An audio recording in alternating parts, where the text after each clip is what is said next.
Anda masih menyaksikan The Journey, Ride with me, see The Journey. Masih bersama dengan CEO dari Kopi Kenangan.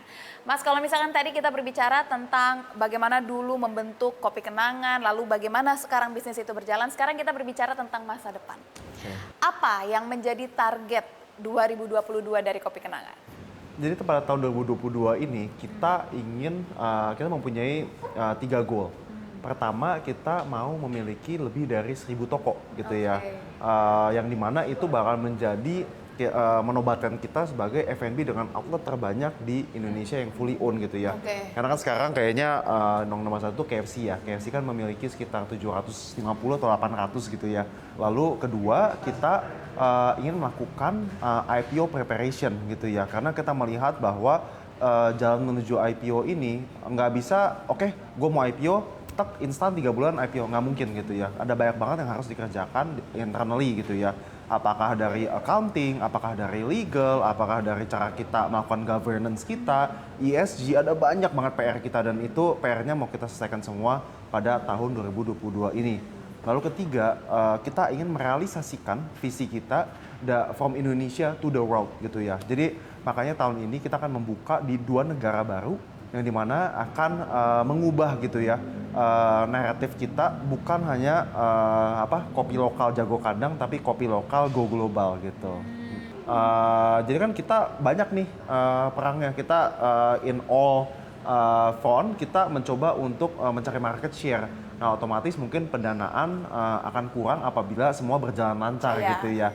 Nah makanya kenapa kita perlu IPO supaya kita bisa fuel our expansion gitu ya, supaya kita bisa menjadi lebih besar lagi, menjadi sebuah brand yang bisa dibanggakan gitu. Tapi sifatnya para investor ini mengintervensi juga nggak sih jalannya bisnis atau enggak? Mereka emang fully funding aja? Oke, jadi mungkin tergantung kali ya investornya yang mana. Tetapi by nature biasanya kalau venture capital mereka itu lebih lepas gitu karena mereka investasi di founder and management gitu ya. Tapi tentunya like any other VC, PE atau financial institution lain, mereka tentunya mempunyai beberapa governance gitu ya, atau apabila kita misalnya mau IPO atau kita mau mencari utang, itu tentunya memerlukan approval atau intervensi dari mereka. Jadi tergantung nih, kalau untuk BAU itu tentunya kita kalau BAU atau business as usual, pembukaan toko seperti biasa itu udah lepas lah gitu. Tapi misalnya gue mau masuk ke bisnis burger, nah itu mungkin perlu diskusi dulu dengan mereka gitu. Oke. Sekarang di era digitalisasi, apalagi perkembangan-perkembangan yang mau dilakukan oleh Kopi Kenangan sendiri? Ada nggak target, gue mau punya aplikasi mungkin gitu kan, atau mau punya apa lagi gitu? Oke, jadi Kopi Kenangan pada saat tahun 2021, kita melihat bahwa aplikasi kita itu menjadi salah satu growth driver yang paling penting buat kita. Yang dimana MAU kita, monthly active user kita, menjadi nomor 1 di Asia Tenggara. Jadi kita melihat bahwa kita harus berinvestasi lagi di aplikasi kita. Bagaimana caranya? Sekarang saya bisa pre-order saja. Lalu kita loyalty engine kita masih sangat basic gitu ya. Jadi kita mau improve lagi loyalty engine kita supaya orang menjadi lebih sticky ke Kopi Kenangan. Iya, kalau tadi berbicara tentang IPO, kenapa menjadi penting nih untuk bisa segera IPO? Targetnya kapan memang untuk segera IPO? Oke, sebenarnya sih mungkin koreksi dikit, nggak harus langsung IPO lah, tetapi kita melihat bahwa dengan growth kita yang sangat baik, yang dimana sangat membutuhkan pendanaan lebih, seperti sudah selayaknya untuk pendanaan berikutnya kita melakukan IPO, karena series C kita itu investor sudah public crossover gitu ya. Public crossover dalam artian Tyborn Capital dan Falcon Edge, dua-duanya itu adalah investor publik dan juga private gitu ya. Makanya kemungkinan besar kita untuk berikutnya harus melakukan sudah book building gitu ya, melakukan IPO supaya expansion kita tidak terhambat gitu. Targetnya kapan? Targetnya kita sih seharusnya antara sekitar Q3 2023 sampai dengan Q2 2024. Oke, rencananya mau IPO di dalam negeri atau luar negeri? Itu adalah sesuatu yang kita masih wait and see, karena kita penting sekali supaya kita melihat apa yang kakak kelas kita lakukan gitu ya. Karena kita kan adik kelas nih ya, unicorn paling bontot lah ya. Kita kan ke yang ke-12 ya kalau nggak salah. Sementara yang lain kan udah lebih lama dari kita, dan tentunya mereka ingin go public juga very soon. Seperti misalnya Goto baru aja go public, lalu kalau nggak salah Blibli dan Tiket kan akan merger dan akan go public. Nah dari situ kita melihat kakak kelas kita IPO di mana, tractionnya bagaimana, itu menjadi sesuatu yang sangat penting untuk kita, dan tentunya kita juga harus melihat situasi global gitu ya. Untuk saat ini sih IDX sangat baik, JCI di atas 7.000 itu 7.200 itu amazing gitu ya.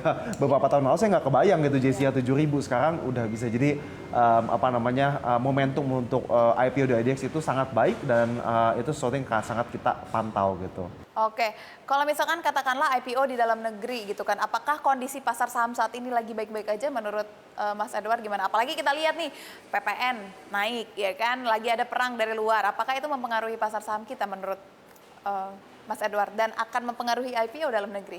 Kalau saya IPO hari ini sih udah pasti IDX, karena kita lihat ya Nasdaq kan down 5-8% ya kalau nggak salah. Sementara kalau kita lihat ya JCI sampai 7.200 gitu ya, nggak tahu deh itu udah naik udah berapa persen.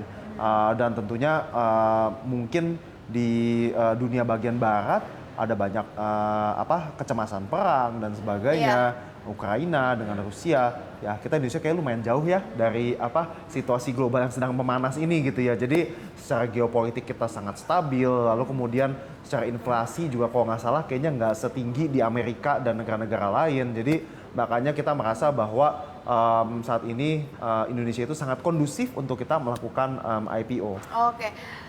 Apa sih yang menjadi seperti landasan gitu? Oke, unicorn ini tepat untuk melakukan IPO. Unicorn ini sudah matang untuk bisa melantai di bursa saham. Apa sih yang paling penting untuk dipenuhi oleh sebuah unicorn? Tentunya udah jelas sekali adalah revenue, growth, and profitability gitu ya. Sebagai contoh gitu ya, apabila Anda ingin membeli saham gitu ya, lalu saya bilang, tahun depan kita grow 100% dan EBITDA tetap positif. Wah, pasti beli dong. Kayak misalnya Cimory gitu ya. Itu kan mereka grow 100% year on year dan expecting another very strong growth 1 year ahead gitu ya. Maka IPO menjadi sangat successful gitu ya, dan harga sahamnya nahan. Dan tentunya mereka sangat profitable juga gitu ya. Jadi semua kembali sih ke performance bisnisnya. Tapi apabila Anda ingin IPO, lalu Anda masih burning, saya masih burning billions of dollar every year, lalu profitability nggak tahu kapan, nah mungkin itu akan menjadi lebih susah gitu ya. Jadi sebenarnya tergantung gitu ya dengan performance bisnis Anda. Apabila Anda growing fast dan profitable, maka otomatis IPO itu is just checkbox atau milestone yang akan di-achieve secara relatif lebih mudah dibandingkan apabila Anda burning gitu ya company-nya. Thank you very much Mas Edward sudah mampir di Journey. Jangan bosan-bosan ngobrol sama kita. Semoga apapun yang kita bicarakan hari ini bisa bermanfaat. Dan kita doakan juga semoga Kopi Kenangan makin sukses. Thank you, makasih banyak. Ya. Terima kasih Mas Edward. Jangan lupa saksikan terus wawancara saya bersama dengan tokoh inspiratif lainnya hanya di The Journey. Ride with me, see the journey. Hanya di CNBC Indonesia Beyond Business.